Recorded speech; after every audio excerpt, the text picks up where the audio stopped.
Hello, nerds. This is our review for the Comic Con Scotland held in Edinburgh on October 11 and 12th of 2025. And the date started very weird when we spotted Darth Vader holding hands with a Jedi, which was, I would say, surprising. But we went in.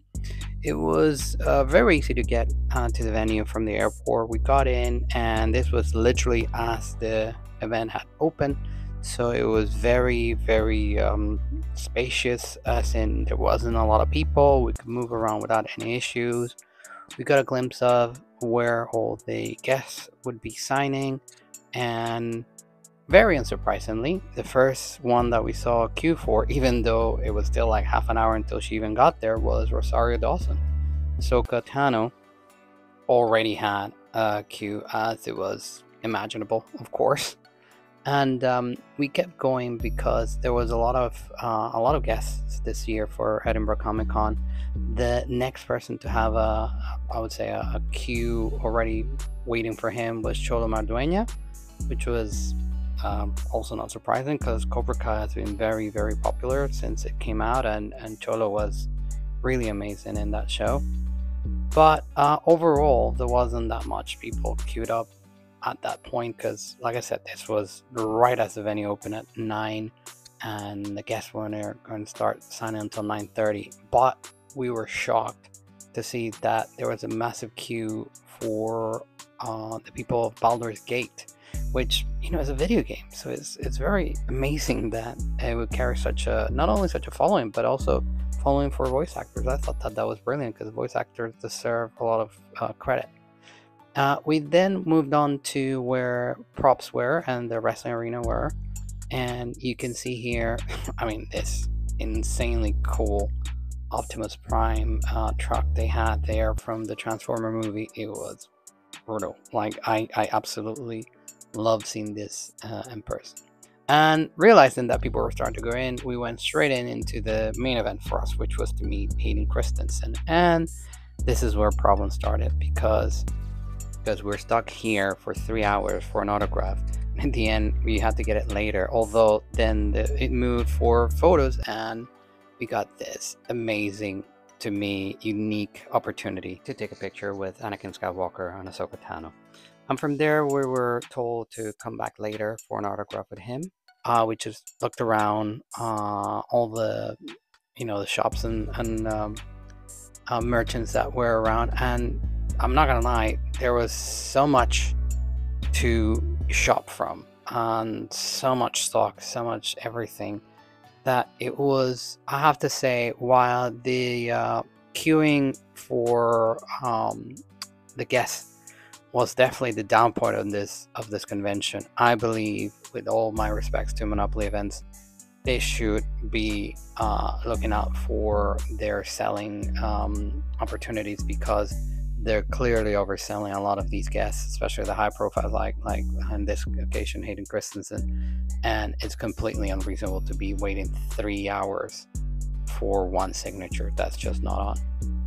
We moved on to see who was in the Q&A panel, and Andrew McCartney was there. And we went back because we knew that we were also needed to get other autographs sorted. But in the meantime, as we were making our way from one place to another, we got to see these props, which they're really cool. I mean, Java's Palace entrance, it's really cool. R2D2 was there, and we already seen him in the Comic-Con for Northern Ireland, so it was awesome to see him again. This prop really made me chuckle because it was so big and it was so unique to see suddenly the Marshmallow Man from Ghostbusters there. You could tell also at one point that people were really going for autographs because a lot of these were empty. They got busier later as the day went by, and that's very good because, I mean, some of the costumes here are insanely good, and there was I would say something for everybody. I mean, who would have expected to find a complete stand and everything for Judge Red, but there we are.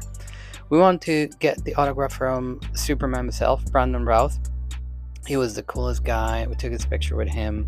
Really nice guy. And again, I have to call out to Monopoly the queuing. It was clearly a lot of them were sold, and that's for Hayden. Um, and I just think that it was completely crazy that you'd have to be waiting hours and hours and hours for an autograph.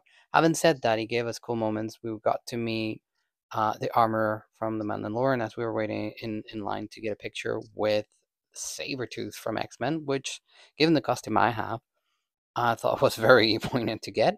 And we also got this moment where we got to see the amazing Doug Jones, who I absolutely adore from Pan's Labyrinth, Hellboy, and Star Trek. And then, as we were waiting for Rosario Dawson, we captured this moment where Rosario got to chat with him a bit. I'm not entirely sure who was with Doug Jones, but this person right here was recording all of this. This is Rosario Dawson's mom. How absolutely cute it is that she brings her moms along to conventions. I thought that spoke volumes of what amazing person she is. And she was very, very nice when we got to her and got her autographs.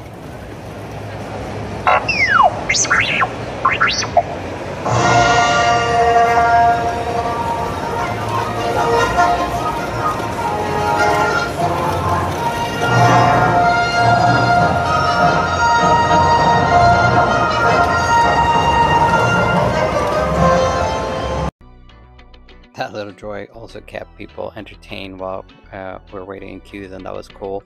And we got this really strange moment that we got to witness. Rosario Dawson, Ahsoka Tano hanging out with Morgan Elsworth. Really, really loving. Like they really adore each other, and this is obviously not something you can do. Then we got to see her with the usual gang that we would expect. We got to see Chris Wood up close, who I thought he seemed like a genuinely nice guy with fans, and I think that's always very cool.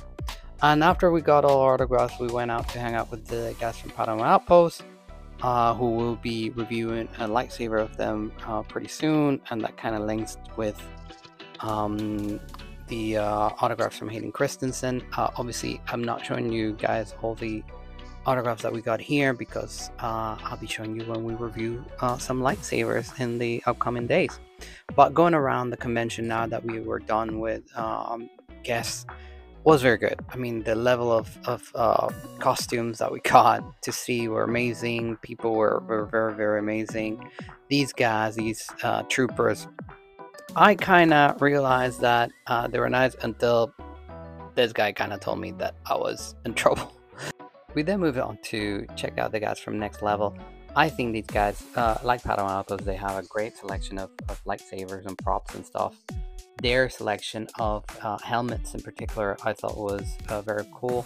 But, you know, like I would say with them or for anybody, shop around if you're in the market for helmets or lightsabers, because you're bound to get stuff at very good prices, and sometimes we'll be with them and sometimes we'll be somewhere else, but that's also, you know, that's not, I don't think that's a problem.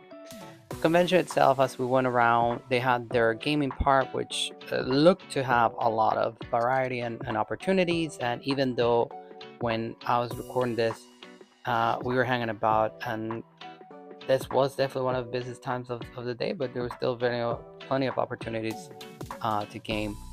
Like I said earlier, all the shops, the merchants that were around, there was so much variety, there was so much stuff. I mean, pretty much if you were wanting to have anything geeky from, I would say, any fandom that you can think of, I'm pretty sure you would have been able to find it in this convention. While I have to call out Monopoly Events for overselling, in my opinion, access to guests, on the other hand, their commitment to bringing a lot of opportunities with stands of different merchants is really, really good. Like, I do have to give them credit for that, because they pretty much have a selection that is so varied that you're bound to find what you're looking for in their convention. So in that sense, kudos to Monopoly Events. We had our last poke around the convention before we call it a day, and I start to realize then that my battery was starting to run low, and I need to save battery because we still had the day, a little bit of things to do the following day. because we're going to meet Ezra Bridger, which is always a good thing. But unfortunately, battery did not last for that. But I will when we get to review an Ezra Bridger's lightsaber, because yes, we will be reviewing Ezra Bridger's lightsaber.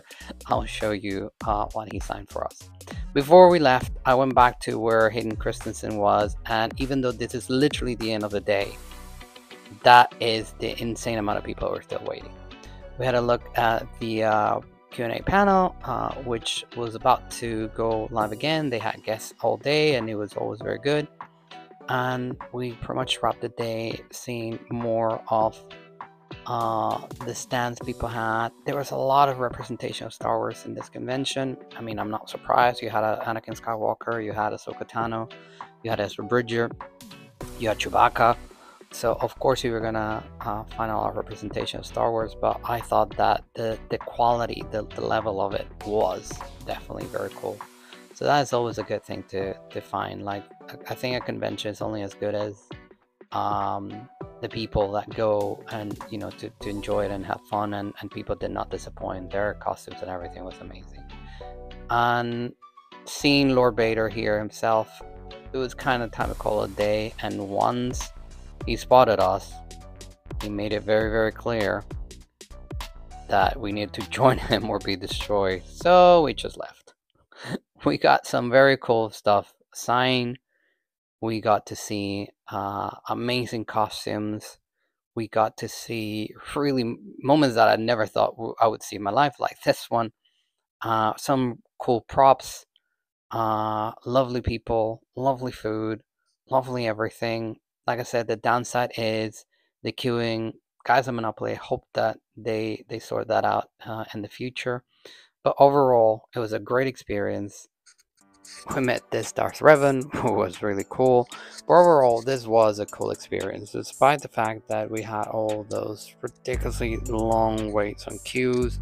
Meeting these two and meeting Brandon Routh and all the other people that we got to meet was really, really cool. And the fans that we got to meet and staff that we got to meet. It was really overall an amazing experience. Hayden Christensen and Rosario Dawson were incredibly warm, incredibly kind, very, very personable. We got to speak with them for a few minutes each, and I could not tell you how amazing they were. You could tell that these people are just real people, really, really cool people. So that was totally worth it. And I hope that, having said that, you consider Comic-Con Scotland for 2026 is a really nice experience. Really a big place, and if they are able to correct a little bit of that queuing, I think that it could make an incredible experience for you guys. I hope that you've enjoyed this review. I hope that you find it useful, and if you did, make sure to leave a like, subscribe, share, all those wonderful good things. And until the next time, remember, nerds, that the Force will be with you always.